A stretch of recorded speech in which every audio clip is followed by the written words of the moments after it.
Okay, selamat sejahtera. Nama saya Dinendra. Ini ialah progress PSN saya.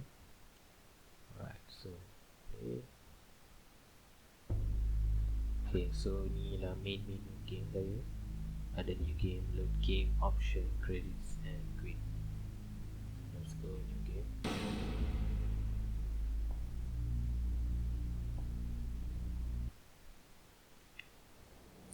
So every time game dia start, dia ada dialog untuk bagi backstory untuk game saya. Right, so game saya lah 3D horror survival. So first person view untuk buat dia lagi scary.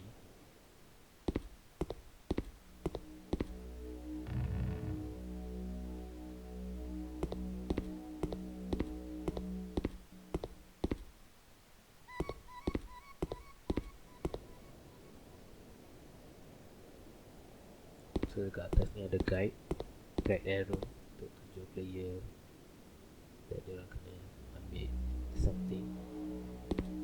Pick up, dia akan hilang.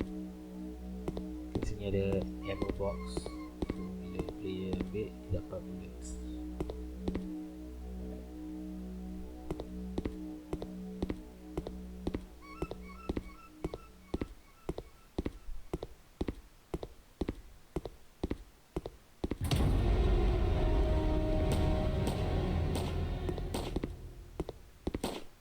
So ni enemy dia zombie lah.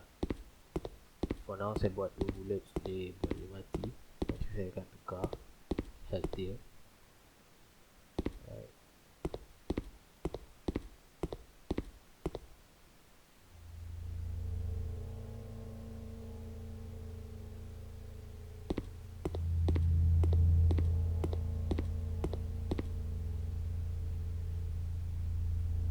So bila player buka pintu ni, dia akan bawa dia new scene, new level.